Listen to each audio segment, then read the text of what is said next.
Hello and welcome to Spiral from the book of Letterboxd Roulette. Yes, we're already doing a spin-off since I've discovered even more movies I've wanted to watch through doing this show. So these aren't random picks or even full reviews really, they're just follow-ups to my prior videos. We're gonna go through these titles fairly quickly. In my video about the punk music documentary The Decline of Western Civilization, I said I wanted to check out its 2 sequels, which I've now done. After watching the entire series, the name of it kind of takes on a new meaning. Since the documentaries were made so far apart from one another, it really does feel like you're watching the downfall of the United States of America through the lens of these music documentaries. Going from the greed, excess, and toxic masculinity of Part 2, The Metal Years, to Part 3, which examines the 1990s gutter punk movement, is truly wild and should be considered essential viewing. To me, Part 3 is the best of the trilogy, as it follows up on topics discussed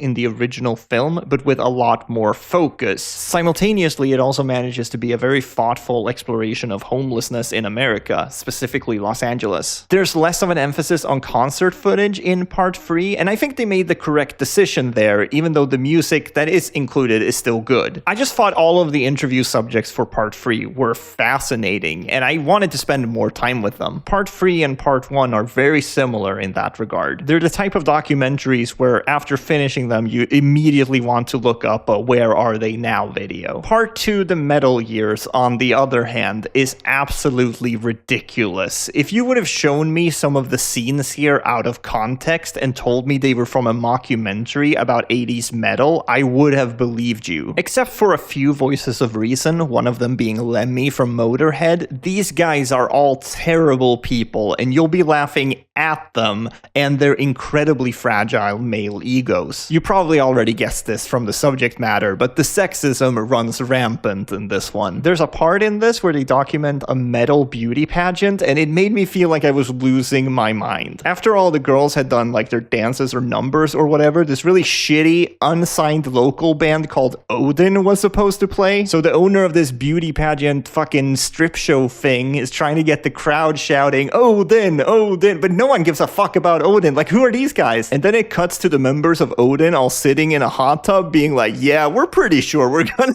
make it. Spoiler alert, Odin didn't make it. If you Google Odin band, all you get are people saying, I just watched The Decline of Western Civilization Part 2. What happened to Odin? Odin, Odin, Odin, Odin. So yeah, if you want to laugh at some fucking dweebs, Part 2 is the one you want to go with. Let's move on to The Nightflyer, a Stephen King adaptation I hadn't even heard about until I did a Letterboxd Roulette episode on the 2016 independent slasher film Fender Bender. Both films share the same director, Mark Pavia, but honestly, I'll use any excuse to check out a Stephen King film, so we're probably gonna do more of these in the future. There are so many Stephen King adaptations, specifically TV movies and TV shows that I haven't seen yet, and I think those could be fun to cover. Which brings me to The Nightflyer, a movie that premiered on HBO in 1997 and then had a limited theatrical release in 1998. Apparently, this was a bit of a cult hit at the time, which surprised me because, again, I hadn't heard of it until last week. You can find the short story the film is based on in King's 1993 collection Nightmares and Dreamscapes. I'm interested in reading it to see if it's as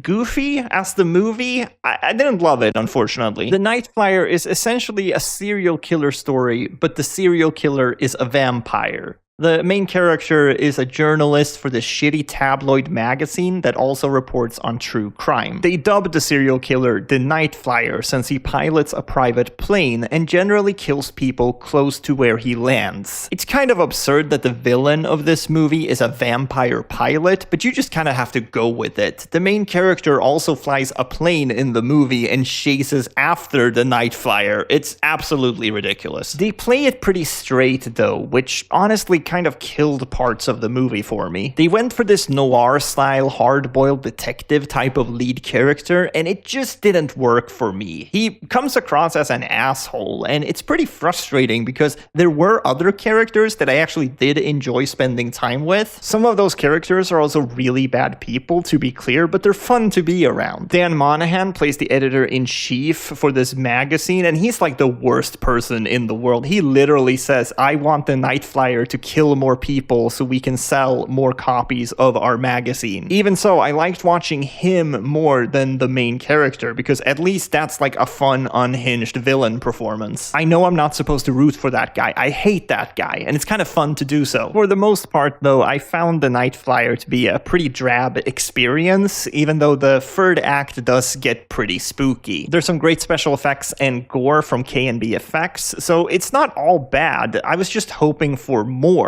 To be honest, I don't think I ever really fully bought into the premise once I realized the movie was playing it straight. The last movie for today is Sion Sono's Strange Circus, which I mentioned looked interesting to me in my video about Tag. When I said it looked dark and disturbing, I don't think I realized how dark and disturbing it would get. If I had known the subject matter of this film, I wouldn't be out here going, oh boy, this sure looks like something I'd be into. The opening 30 minutes of this movie is disturbing scene after disturbing scene after disturbing scene. I was really questioning what I had gotten myself into, but then the movie shifts and it becomes apparent that you're watching a psychological thriller. There's a lot of David Lynch influence in this, perhaps a little too much for my taste. I found it at times very reminiscent of Mulholland Drive, and I guess that isn't exactly my favorite thing. I think Strange Circus is good, but it's probably my least favorite Sion Sono film so far. It's one of those character studies with an unreliable narrator, and while I think most of it works, the ending left me a little cold. I know I'm not describing the plot here, but trust me, the movie is a lot to sit through. Some of the most awful things you can think of are depicted on screen here. To sit through all of that for kind of a meh ending was a little bit of a letdown for me. Even so, I do think it's a good movie. It's got a really strong visual style to it, and the piano-composed score is absolutely incredible. It's also a surprisingly funny movie at times. There's a reoccurring gag in the second half of the film that got me every time. I think it's partly because it's so unexpected. I've never seen this lead actress before, Masumi Miyazaki, but her performance is fantastic. It's one of those performances you just have to give props to, because there's no way she nailed this role without 100% committing to it. She's asked to do so much, truly a roller coaster of emotions. Don't forget what I said about this movie being very disturbing though. You watch this shit at your own risk. I warned you. If you enjoyed this video, there will be a new episode of Letterboxd Roulette tomorrow, so please check back then, leave a like and all that stuff, and we'll talk about more movies soon, okay? Bye.